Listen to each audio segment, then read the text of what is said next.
Cyclone Amphan की जो अभी की स्थिति है वो ये है कि 2 दिन पहले इसका स्वरूप सीवियर साइक्लोनिक स्टॉर्म या वेरी सीवियर साइक्लोनिक स्टॉर्म के रूप में उभरने की बात थी, लेकिन आज यह एक सुपर साइक्लोन में कन्वर्ट हो चुका है, परिणत हो चुका है।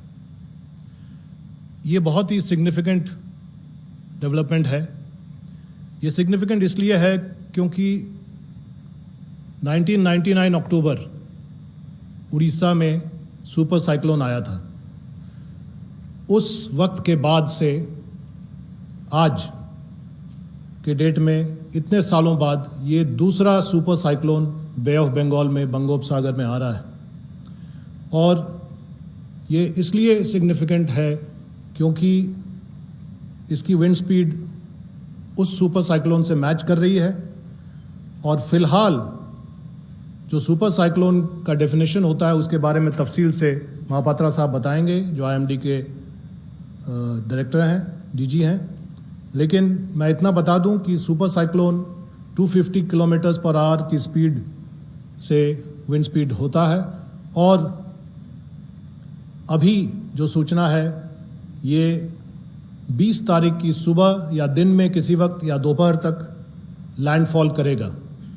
लैंडफॉल पश्चिम बंगाल के दीघा और बांग्लादेश के हटिया द्वीप के बीचों बीच किसी जगह हो सकता है।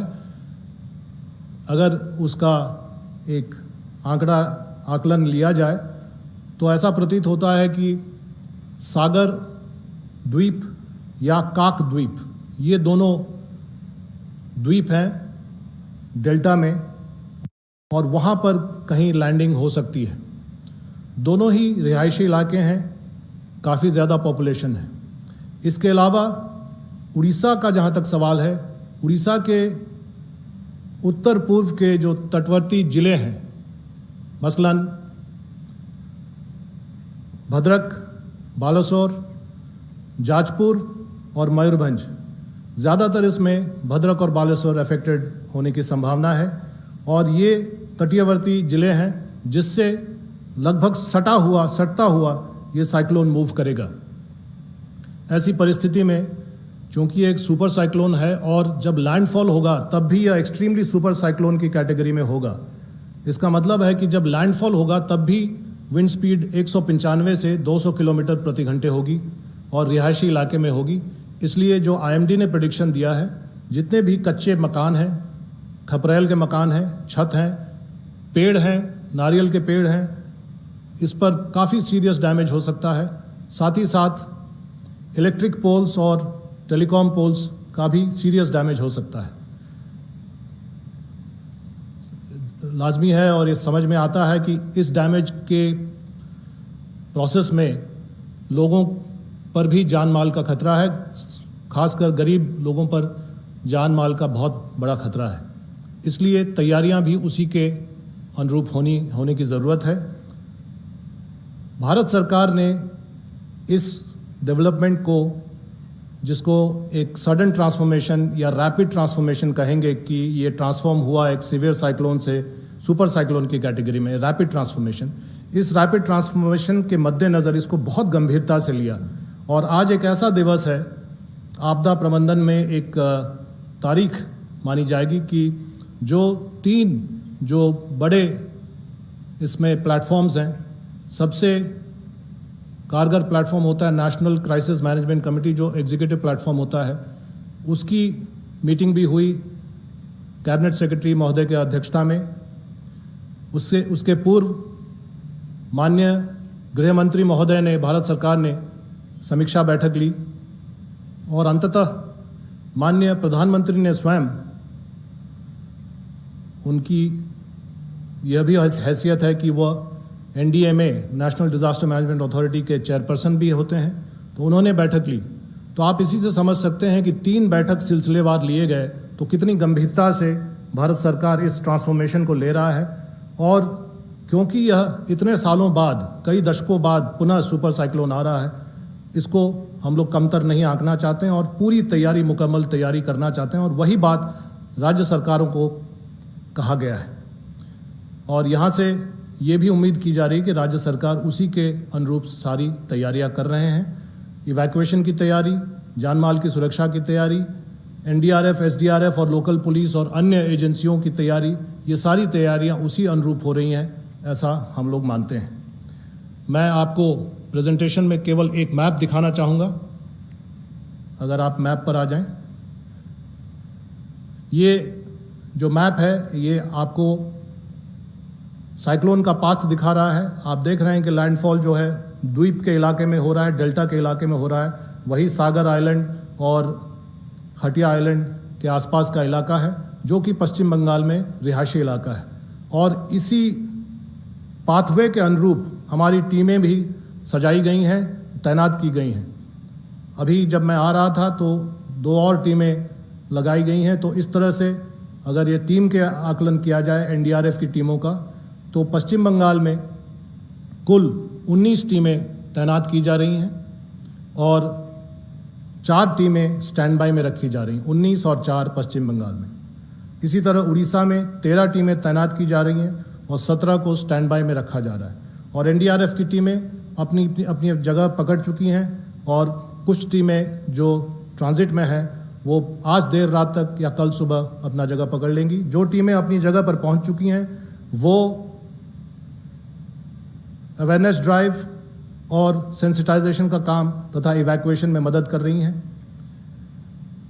ये जो आपके सामने साइक्लोन का पाथ है, उसी के अनुरूप हम लोगों ने टीम्स को डिप्लॉय किया है। अगले मैप में वो डिप्लॉयमेंट आ जाएगा। लेकिन ये बात मैं आपके सामने रखना चाह रहा था कि इन टीमों के अलावे जो 6 अलग बटालियन हैं एनडीआरएफ के, और भी बटालियन हैं, लेकिन 6 बटालियनों को हॉट स्टैंड बाय में रखा गया है, क्योंकि किसी भी समय और फोर्स की ज़रूरत हो सकती है और एनडीआरएफ यूनिट्स की ज़रूरत हो सकती है।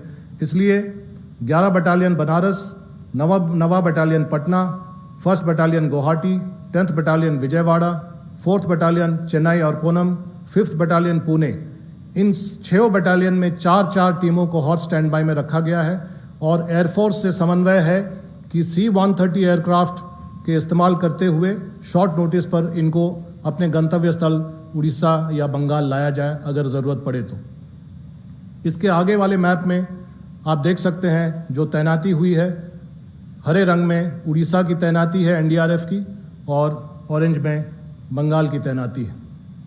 इस तरह से आप देख सकते हैं 41 टीमें हैं, जिसमें से 32 टीमें तैनात हो चुकी हैं और 9 टीमें रिजर्व में हैं।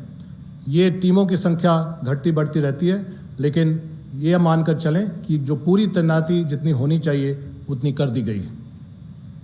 आगे एक जो पते की बात है वो ये कि सभी एजेंसियों को, चाहे राज्य की एजेंसी हो, चाहे एनडीआरएफ हो या सेंट्रल एजेंसी कोई भी हो, इसमें एक डुअल चैलेंज फेस कर रहा है। साइक्लोन भी है और कोविड-19 का भी एक कॉन्टेक्स्ट है। तो कोविड-19 के समय में साइक्लोन में रेस्क्यू और रिलीफ का काम करना है, तो ये डुअल चैलेंज है। इसलिए हम लोग सभी तरह की प्रिकॉशंस ले रहे हैं और जो भी सूट्स देने हैं, जिस तरह के एहतियात बरतने हैं, सैनिटाइजर्स और मेडिसिन, जो प्रिवेंटिव मेडिसिन इत्यादि का जो भी है, वो सारा मुहैया कराया गया है और फोर्स को दिया गया है। नेक्स्ट सठिक मुकाबला କରିବା ପାଇଁ एनडीआरएफ टीम धामराରେ उपस्थित ଅଛନ୍ତି। ସମୟ ବାଧ୍ୟ ଅମ୍ପାନ ସଠିକ ମୁକାବିଲା କରିବା ପାଇଁ ଏବଂ एनडीआरएफ ତରଫରୁ ସମସ୍ତଙ୍କୁ सूचना ଦିଆଯାଉଛି।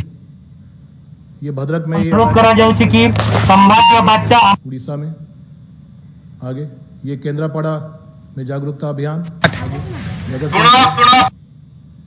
बालासोर, सागर द्वीप पश्चिम बंगाल 24 परगना,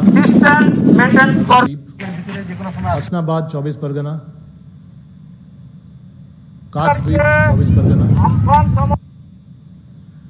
सो ये एनडीआरएफ की तैयारी और जो भी सेंट्रल गवर्नमेंट ने जो स्टैंड लिया है इस सुपर साइक्लोन के मद्देनज़र, ये मानते हुए कि सुपर साइक्लोन कई दशकों में दूसरी बार फिर आया है, उसके मद्देनज़र ये तैयारी है। और ये मैसेज मैं स्पष्ट करना चाहता हूँ कि भारत सरकार ने इसको बहुत गंभीरता से लिया है और उसी के अनुरूप सारी तैयारियां हुई हैं, सारी समीक्षाएं हुई हैं, जो आज प्रधानमंत्री महोदय ने किया, गृह मंत्री महोदय ने किया और कैबिनेट सचिव महोदय ने किया, उसी के मद्देनज़र ये तैयारी है। और इस तैयारी को ग्राउंड पर उतारना बहुत ज़रूरी है। इसलिए स्टेट गवर्नमेंट से भी हमारा अनुरोध होगा कि इसके अनुरूप कार्रवाई करें और इस कार्रवाई में पूरा सहयोग सारी सेंट्रल एजेंसियां देंगी।